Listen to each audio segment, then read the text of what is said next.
Humans live best when each has his place to stand, when each knows where he belongs in the scheme of things and what he may achieve. Destroy the place, and you destroy the person. From Bene Gesserit Training. Miles Tagg had not wanted the Gamma assignment.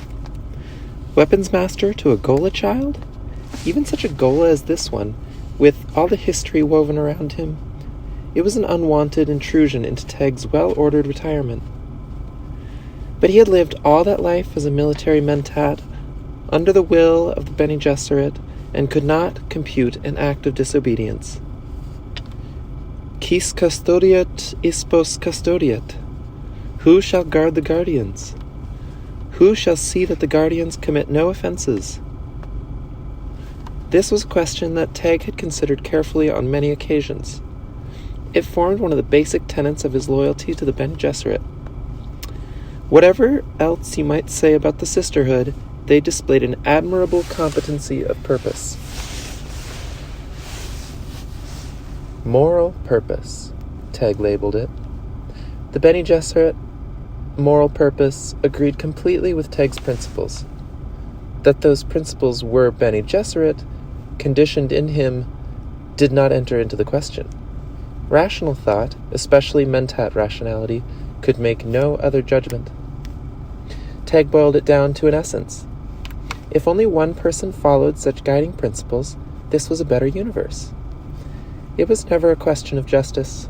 Justice required resort to law, and that could be a fickle mistress, subject always to the whims and prejudices of those who administered the laws. No, it was a question of fairness, a concept that went much deeper. The people upon whom judgment was passed must feel the fairness of it. To Tagg, statements such as, the letter of the law must be observed, were dangerous to his guiding principles. Being fair required agreement, predictable constancy, and above else, loyalty upwards and downwards in the hierarchy. Leadership guided by such principles required no outside controls. You did your duty because it was right, and you did not obey because that was predictably correct. You did it because the rightness of a thing of this moment. You did it because the rightness was a thing of this moment. Prediction and prescience had nothing to do whatsoever with it. Tagg knew the Atreides' reputation for reliable prescience, but gnomic utterances had no place in this universe. You took the universe as you found it and applied your principles where you could. Absolute commands in the hierarchy were always obeyed. Not that Terza had made it a question of absolute command, but the implications were there. You are the perfect person for this task. He had lived a long life with many high points, and he was retired with honor. Tagg knew he was old, slow, and with all the defects of age, waiting just at the edges of his awareness, but the call to duty quickened him, even while he was forced to put down the wish to say no. The assignment had come from Terza personally. The powerful senior, above all, including the Missionaria Protectiva, singled him out. Not just a Reverend Mother, but the Reverend Mother Superior. Terza came to his retirement sanctuary on Lernaeus. It honored him for her to do this, and he knew it. She appeared at his gate unannounced, unaccompanied only by 2 acolyte servers and a small guard force, some of whose faces he recognized. Tagg had trained them himself. The time of her arrival was interesting. Morning, shortly after his breakfast. She knew the patterns of his life, and certainly knew that this was his most alert, but that he was his most alert at this hour. So she wanted him awake and at his fullest capabilities. Patron, Tagg's old Batman, brought Terza into the East Wing sitting room, a small and elegant setting with only solid furniture in it. Tagg's dislike of chair dogs and other living furniture was well known. Patron had a sour look on his face as he ushered the black-robed Mother Superior into the room. Tag recognized the look immediately. Patron's long, pale face with its many age wrinkles might appear an unmoved mask to others, but Tag was alert to the deepened wrinkles beside the man's mouth, the set stare in the old eyes. So Terza had said something on the way in here that had disturbed Patron. Tall sliding doors of heavy plaques formed the room's eastward view down a long sloping lawn to the trees beside the river. Terza paused just inside the room to admire the view. Without being told, Tag touched a button. Curtains slid across the view and glow globes came alight. Tag's action told Terza he had computed a need for privacy. He emphasized this by ordering Patron, "Please see that we are not disturbed." "The orders for the South Farm, sir," Patron ventured. Please see to that for yourself. You and Fyrus know what I want." Patron closed the door a little too sharply as he left, a tiny signal, but it spoke much to Tag. Terza moved a pace into the room and examined it. "Lime green," she said. "One of my favorite colors. Your mother had a fine eye." Tag warmed to the remark. He had a deep affection for this building and this land. His family had been here only 3 generations, but their mark was on the place. His mother's touches had not really been changed in its many rooms. "It's safe to love land and places," Tag said. "I particularly liked the burnt orange carpets in the hall and the stained glass fanlight over the entry door," Terza said. "That fanlight is a real antique, I'm sure." "You did not come here to talk about interior decoration," Tag said. Terza chuckled.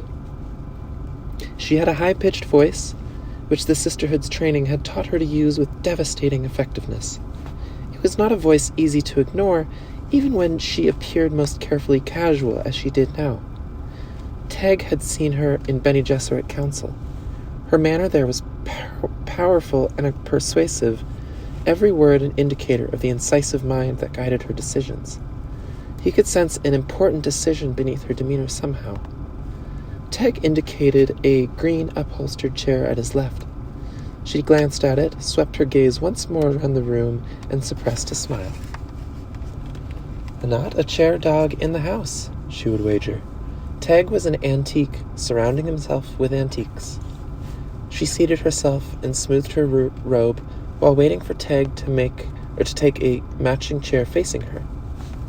"I regret the need to ask that you come out of retirement, Bashar," she said. "Unfortunately, circumstances give me little choice." Tag rested his long arms casually on his chair's arms, a mentat in repose, waiting. His attitude said, "Fill my mind with data." Terza was momentarily abashed. This was an imposition. Tag was a regal figure, tall and with a large head topped by gray hair. He was, she knew, 4 standard years short of 300. Granting that the standard year was some 20 hours less than the so-called primitive year, it was still an impressive age, with experiences in Bene Gesserit service that demanded that she respect him. Tag wore, she noted, a light gray uniform with no insignia, carefully tailored trousers and jacket, white shirt open to the throat to reveal a deeply wrinkled neck. There was a glint of gold at his waist, and she recognized the Bashar's sunburst he had received at retirement. How like the utilitarian Tag! He would make the golden bauble into a belt buckle. This reassured her. Tag would understand her problem. "Could I have a drink of water?" Terza asked. "It has been a long and tiresome journey. We came the last stage by one of our transports, which we should have replaced 500 years ago." Tag lifted himself from the chair, went to a wall panel, and removed a chilled, bottled water and glass from a cabinet behind the panel. He put these on a low table at Terza's right hand. "I have melange," he said. "No, thank you, Miles. I've my own supply." Tag resumed his seat, and she noted the signs of stiffness. He was still remarkably supple, however, considering his years. Terza poured herself a half glass of water and drank it in one swallow. She replaced the glass on the table side with elaborate care. How to approach this? Teg's manner did not fool her. He did not want to leave retirement.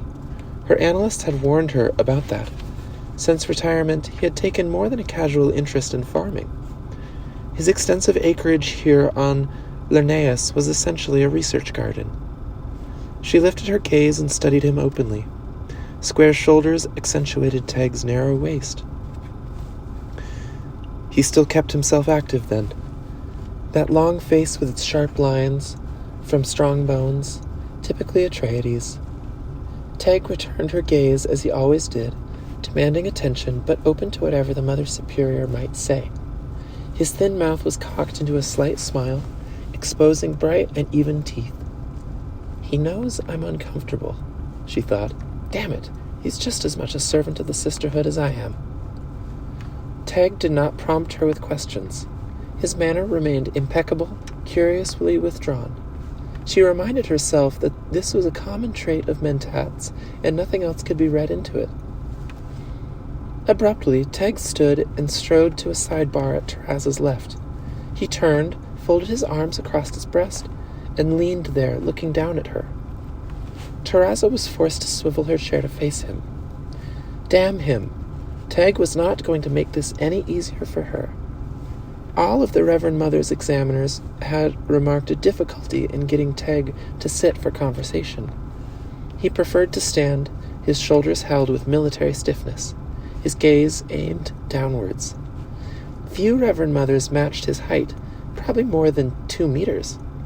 This trait, the analyst agreed, was Teg's way, probably unconscious, of protesting the sisterhood's authority over him. None of this, however, showed itself in his other behavior.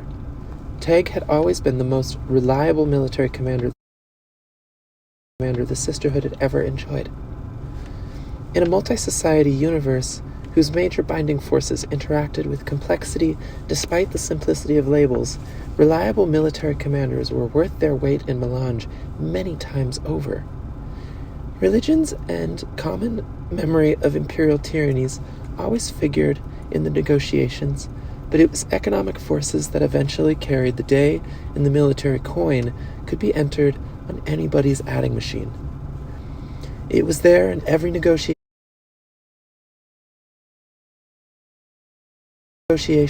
and would be for as long as necessity drove the trading system.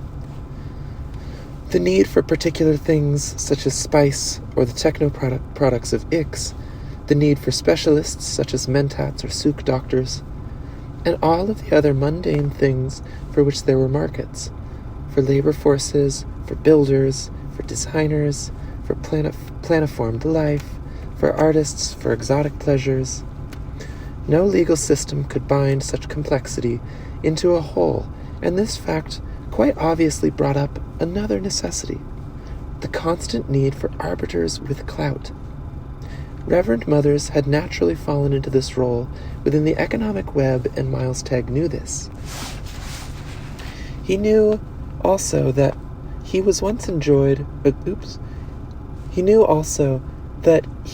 more being brought out as a bargaining chip. Whether he enjoyed that role did not figure into the negotiations. It's not as though you had any family to hold you here, Terza said.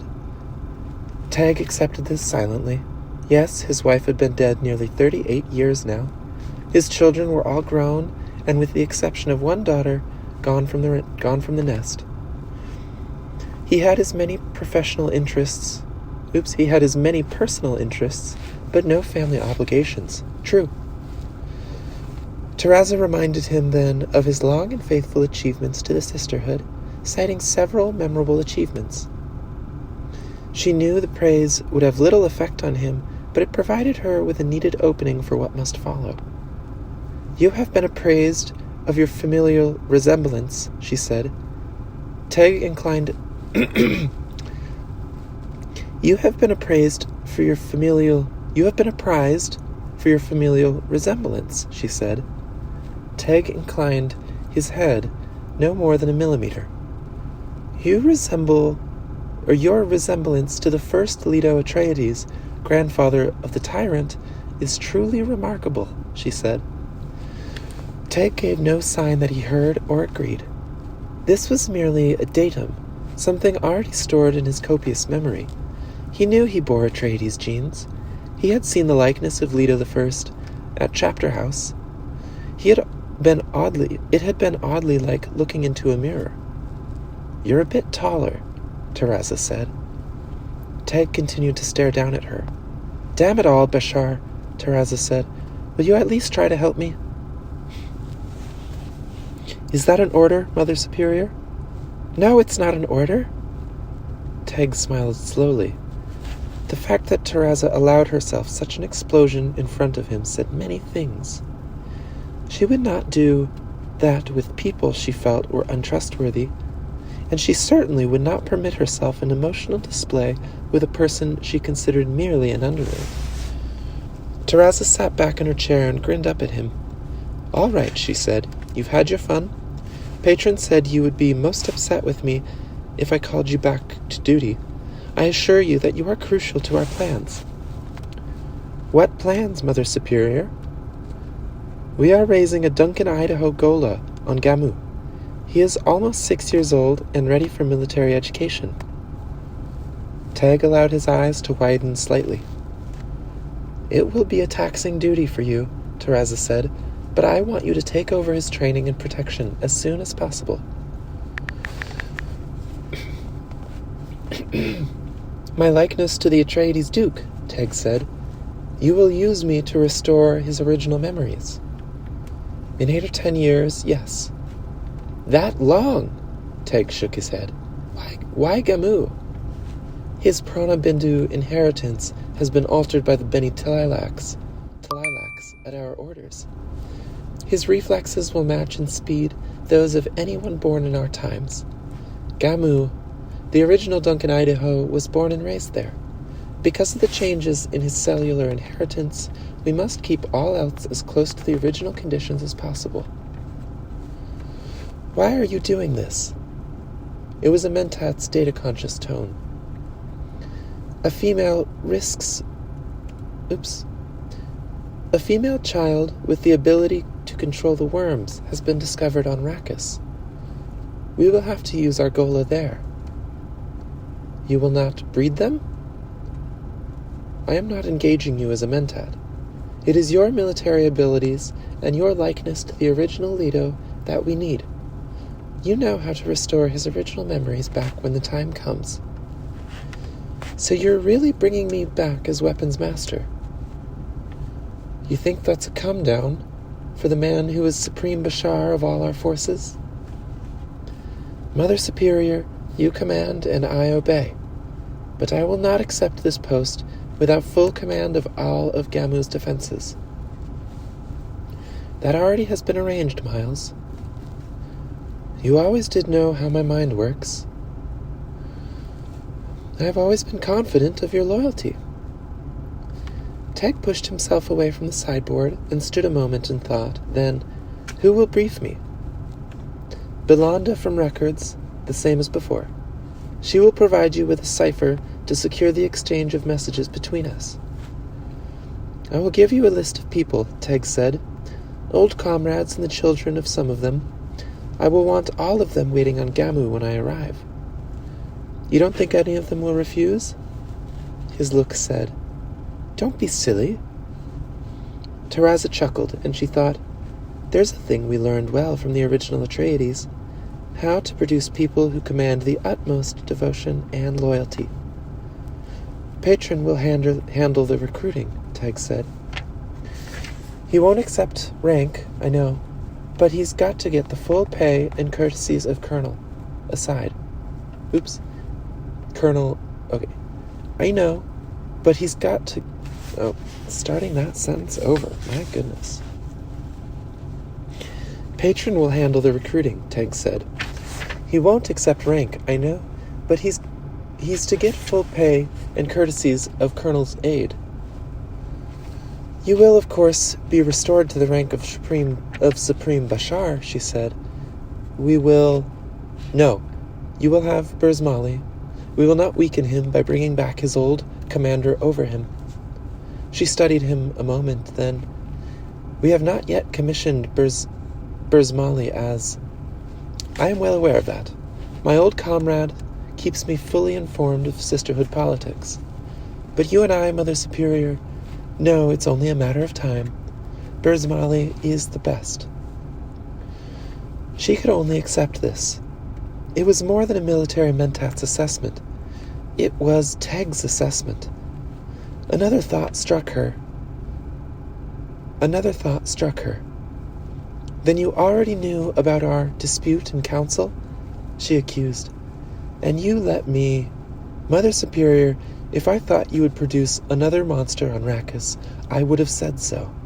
You trust my decisions, I trust yours. Damn you, Miles, we've been apart too long, Terza stood. I feel calmer knowing you'll be back in the harness. Harness, he said. Yes. Reinstate me as a Bashar on special assignment. That way, when word gets to Burzmali, there'll be no silly questions. Terza produced a sheaf of Verdulian papers from beneath her robe and passed them to Teg. I've already signed these. Fill in your own reinstatement.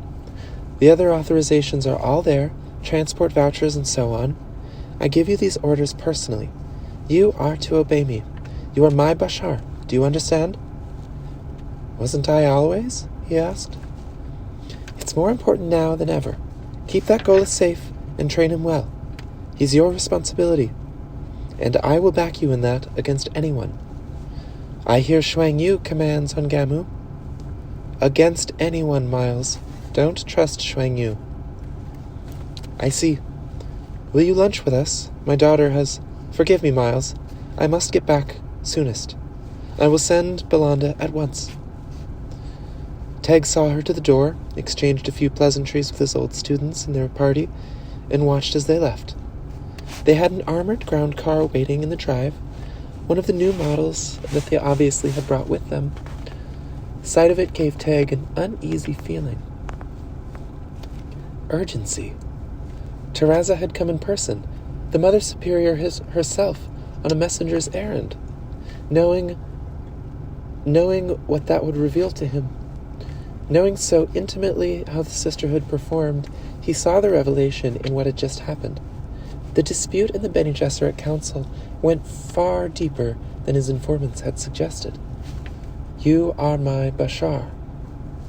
Teg glanced through the sheaf of authorizations and vouchers Terza had left with him, already carrying her seal and signature. The trust this implied added to the other things he sensed and increased his disquiet. Don't trust Shuang Yu. He slipped the papers into his pocket and went in search of Patron. Patron would have to be briefed and mollified. They would have to discuss with whom to call in for this assignment. He began to list some of the names in his mind. Dangerous duties ahead. It called for only the best people. Damn.